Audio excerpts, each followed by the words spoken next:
I didn't just wake up in the darkness, I was jolted into consciousness, like a switch had been flipped. It wasn't a gentle stirring from sleep, it felt like someone had reached in and forcibly turned me on. The frantic pounding of my own heart filled the silence of the room. A clammy, cold sweat made my pajamas cling unpleasantly to my back. I'd lost count of how many nights it had been. Please, not again. I muttered like a prayer, reaching for my phone. The cold glass was enough to tell me what I already knew. I turned on the screen, and the sharp light stabbed at my eyes. And there, in the glow, were the familiar, terrible numbers, mocking me with their clarity. 3:04 a.m. There it was. The same time again. A curse, with its cruel, unerring precision. I let out a ragged breath, the taste of defeat already in my mouth. This was my secret. My shame. By day, I am Sarah, the team leader. The one who discusses KPIs and market share in the conference room, who presents a clear vision to her team, who has the full trust of her boss. Everyone believes in my competence. But that isn't the real me. The real me is this person, right here in the darkness, who can't even command her own body to stay asleep. The person who breaks down every single night, denied even 5 straight hours of sleep. The suffocating dread of knowing that in just a few hours, morning would come and I'd have to perform as the perfect Sarah once again. And of all days, tomorrow was the most important presentation of my career, the day I had to prove everything. The brain fog was already starting to set in. I knew if I faced the morning like this, I would miss crucial data points, my mind a blank, forcing a clumsy smile to hide the panic. I pulled the covers over my head, pleading with the darkness. Please, just one more hour. Just let me fall back asleep. I begged and prayed, over and over. The next morning, I erased all traces of the night by pouring coffee down my throat, twice as strong as usual. This is what it takes to be a director. I told myself, putting on a mask of perfection for my team. My exhaustion had to be a secret that I alone would carry. My conviction was absolute. Giving in to exhaustion is for the weak. And so, I tried to solve the problem with that very conviction. I pushed myself to work later, harder, fueled by the obsession to overcome my fatigue. I'd soothe my empty stomach with an apple or an energy bar, telling myself it was for my health. It was my own little prescription to silence the hunger and dive back into work. The day of reckoning arrived, the executive rehearsal that would determine my promotion. I believed I was perfectly prepared, but my body had already reached its limit. The moment the executive's question was asked, my mind went completely blank. Extreme fatigue, thick brain fog.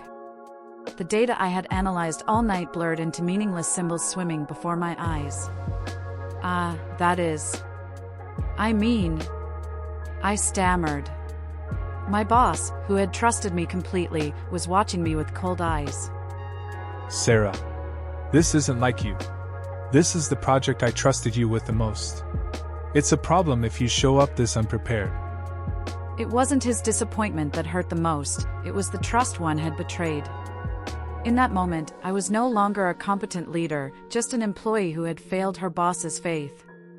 The reputation I had spent years building felt like it was shattering, collapsing all at once with a deafening crash.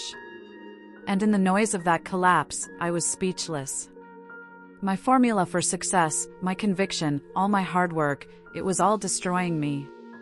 Alone in my office, the painful truth hit me. If I keep going like this, I'm going to lose everything.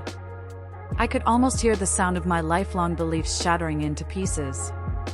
For the first time, I admitted that my way was wrong. I needed to change. I was desperate enough to try anything.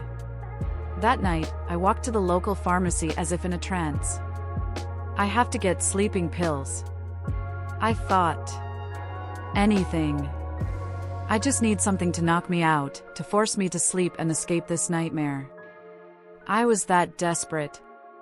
When I opened the door, a pharmacist with intelligent eyes behind her glasses greeted me. She approached me and spoke quietly. You look like you've had a rough day. You seem unwell. Her warm words were enough to make something I'd been holding back spill out. Yes. I can't sleep at all. Please give me the strongest sleeping pills you have. At my desperate voice, she didn't immediately reach for any medicine. Instead, she guided me to a consultation table. I can certainly give you a sleep aid. But before that, would it be okay if I heard a little more of your story? Do you have trouble falling asleep, or do you wake up frequently? Both. I'm so exhausted when I lie down, but my mind is too loud to fall asleep easily. But the real problem is, even when I finally manage to sleep, I always wake up at 3 a.m. It's like clockwork. It's driving me crazy. It all came tumbling out, the stress from work, the crushing pressure of the presentation, this bizarre phenomenon that haunted me every night. She listened patiently, without interruption. When I finally finished, she paused for a moment in thought, and then asked a question I never saw coming. What do you eat before bed? I hesitated for a moment. Usually an apple. Or an energy bar if I'm really hungry. Something healthy. Hearing my answer, she shook her head with a look of understanding, as if she finally had the full picture. Sarah, taking a sleeping pill right now is like putting on noise-canceling headphones because a pipe has burst under your floor. You might get some quiet and fall asleep for the moment, but underneath, water is still leaking and rotting the foundation of your house. We don't need to find headphones, we need to find the source of the leak. I was speechless. She saw right through to the heart of my problem. She then offered me 2 first aid solutions that didn't involve any pills. First, try a thought-dumping notebook before bed. When you're thinking about work right up until you close your eyes, your brain stays in a state of high alert. That's your sympathetic nervous system being activated. You need to give your brain a clear signal that it's time to rest. The physical act of writing down your worries is one of the most effective ways to flip that switch off and activate the parasympathetic nervous system, which relaxes the body. Second, change your midnight snack. Fruits like apples and bananas are healthy, but they're simple sugars that can send your blood sugar on a roller coaster, spiking it high, then letting it crash.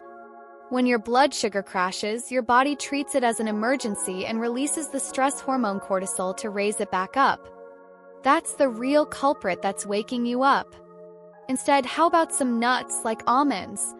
Protein and healthy fats will act as an anchor, keeping your blood sugar stable throughout the night. Write in a notebook and eat almonds? Honestly, I was skeptical. Is this really going to work? But I was also incredibly desperate. I had nothing to lose. I decided to follow her advice for just 3 days. Back from the pharmacy, I sat awkwardly at my desk and opened the notebook. I had no idea what to write, but I just started scribbling down the words floating in my mind. Executive report, data error, my boss's disappointment. Finally, I chewed on a few almonds instead of fruit and let out a hollow laugh. As if this will change anything. I thought. With no real expectations, I went to bed purely out of a sense of obligation. But then, a miracle. For 2 nights in a row, I slept soundly without waking up. On the 3rd night, I was sitting down with my thought-dumping notebook, feeling a sense of peace for the first time in ages. And then, a notification shattered the silence. An email from my boss. The pharmacist's warning about screens before bed flashed in my mind, but a wave of anxiety. It might be important. Overrode all reason. The words hit me like a knife to the gut. It was about the data I had fumbled during the rehearsal, with a lengthy comment and my boss's own revised version attached. This seems to diverge from the direction we discussed. I've attached my revisions. It would be great if you could review the entire presentation against this version and incorporate the changes before our morning meeting tomorrow. In that instant, the peace I'd felt for the past 2 days vanished as if it had never existed. A cold, familiar voice began to sneer in my head. See? This is reality. Did you really think 2 good nights meant everything was fixed? This is no time to rest easy. While you were relaxing, other people were getting ahead. The only way to make up for failure is to work twice, 3 times as hard to prove yourself. My old, flawed mindset took over in a flash. I pushed the notebook aside and, as if possessed, grabbed my laptop. The cold blue light on my face was strangely comforting. Finally, telling myself I needed the energy, I ate a banana and went to sleep. The result was devastating. At exactly 3 a.m., I snapped awake, my heart hammering in my chest. The despair that follows a taste of hope is 100 times more bitter. The next day, feeling pathetic, I went back to the pharmacy. Pharmacist, the method you suggested worked. For 2 days, at least. But last night, I went right back to square one. I woke up at the exact same time. She nodded, her eyes full of empathy. It's okay, She said. It's not your fault. This is a sign that you're ready to face the real cause. Those first 2 tips were just first aid. Now let's talk about the root cause, why that pipe keeps bursting. She took out a pen and began to draw the war that was happening inside my body on a piece of paper. Think of your body as having 2 key hormone employees. There's cortisol, which makes you energetic during the day, and melatonin, which puts you to sleep at night. They're supposed to work in shifts, but in your body, cortisol has been working unauthorized overtime. Then, she introduced me to an analogy she called the stress cup. The stress you experience all day long fills this cup to the brim with cortisol. That's the first problem. But the real tragedy is that stress also messes with your blood sugar. When your body is stressed, it dumps glucose into your bloodstream to generate emergency energy. With your blood sugar already unstable, that banana you ate late last night was like pouring gasoline on a fire. I thought of the banana I'd eaten for my health the night before. The sugar from the banana sends your blood sugar skyrocketing, so your body panics and dumps a large amount of insulin into your system to bring it down. Problem is, it does it too quickly and too aggressively, sending your blood sugar on a nosedive far below normal levels. That moment, your body senses danger and sounds an alarm bell to raise your blood sugar back up. That alarm bell is another release of cortisol. With your stress cup already full of cortisol, dumping even more of it on top is a guaranteed way to snap you awake at 3 a.m. Everything became clear. I nodded. So, what do I do? We need to redesign your entire day to get your hormone employees working their proper shifts again. This isn't just a collection of tips, it's a process for rebooting your body's entire system. She wrote down the remaining solutions, explaining each one. First, morning sun. As soon as you wake up, get about 15 minutes of sunlight. When that morning light hits your retina, it sends the most powerful possible signal to your brain. It's morning now! This is the reset button for your body's daily cortisol rhythm. You're teaching your body, the time to wake up is now, not 3 a.m. Second, an evening walk. This isn't exercise to burn calories. Think of it as a detox process to physically burn off the cortisol that's built up in your stress cup. You're gently using up the stress hormones floating in your bloodstream so you can go to bed with the cup as empty as possible. But the key here is that it must be a light walk, not intense exercise. Strenuous exercise at night can actually stimulate your body and interfere with sleep. Finally, no blue light for 1 hour before bed and a gratitude journal. These 2 work as a set. The blue light from your smartphone is the #1 enemy of your sleep hormone melatonin. You have to cut it out. Instead, use that time to write down 3 things you were grateful for that day. This isn't just about thinking happy thoughts. The feeling of gratitude is one of the most powerful switches in our brain. It shifts your nervous system from the fight or flight sympathetic state to the rest and digest parasympathetic state. It's the final ritual that tells your body, you are safe now. It's okay to fall into a deep sleep. On the way home from the pharmacy, the night air was cool against my cheeks, but my mind was on fire. The map of my body she'd drawn out seemed to unfold vividly before my eyes. All the symptoms I had dismissed as just being too sensitive or unlucky, the heart palpitations at 3 a.m., the fog that clouded my mind, the fatigue that crushed my shoulders, they weren't random dots on a map. They were a single, interconnected picture, woven together by the threads of stress, hormones, and blood sugar. I realized I hadn't been my own greatest ally, I had been my most cunning saboteur.